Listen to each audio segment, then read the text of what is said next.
Step 1. We're going to try to make Queso Fresco. We first had to get some ingredients and tools. And I had to look up what whole milk is because I wasn't quite exactly sure, but it's 3.5 and up. It says whole milk and unhomogenized. Also need a cheesecloth, and the rest we have at home. Today's recipe came from this book that I recently saw and bought, and I hope that going through it will help me to become a better cook here at home.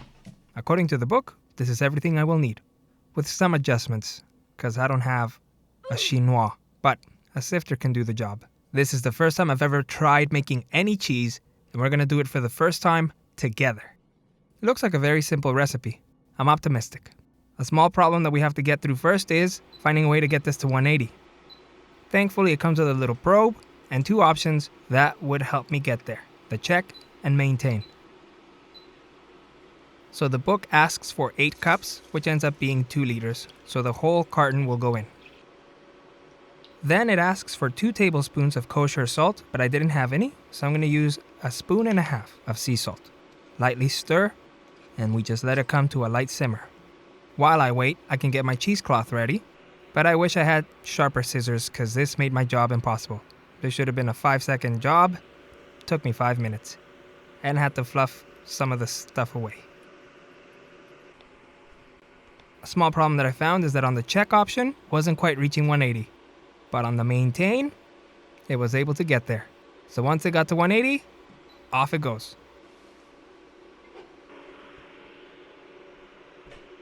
And now we add our vinegar, which is 1 cup and 1/3 cup.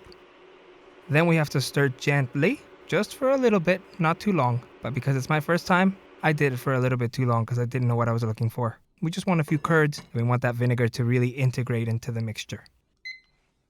Now, because it is my first time, I had to peek a little bit because I didn't know if it was looking good or not. And even after I peeked, I still had no clue. But I was optimistic. And after 44 minutes, here's what it looked like. Moment of truth, straining it. And sure enough, that looks pretty good to me. But as you can see, I did let it get a little bit too hot for too long, so some of the milk burned at the bottom, but regardless, the book asks to use a little plate to help some of that milk still in the cheese come out. But we want to remove the plate carefully so that it doesn't rip our cheese apart. I cleaned my saucepan so that my cheese can rest in it. Then, make whatever shape you want. I found that making a little ball helped me to strain it a little bit more and make a shape that I could work with later.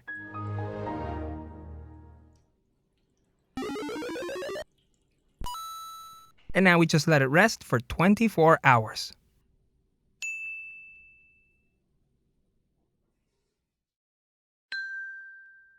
And what did we get the day after?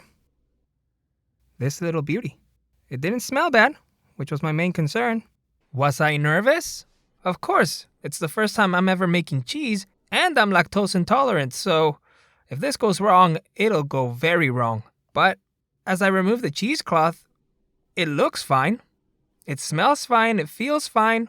I think it will be okay. But really, there's only one way to find out. Wow. What? No way it worked. I'm telling you, this was surprising. I was very scared making it, but I'm so happy that I tried it. But we had to get a real taste in there. So I asked my wife to join me, and together we risked food poisoning. It's good, eh? It's really good. And although the recipe said 3 cups it would yield, it's about 1.5 cups. But I'm happy, and I hope you'll be happy too, because now you can make queso fresco, and we can use it in so many Mexican dishes. Let me know if you like this sort of content, because I would love to try more recipes from this book or others that I'm finding at Goodwill. Thanks for watching, and thank you experts for commenting.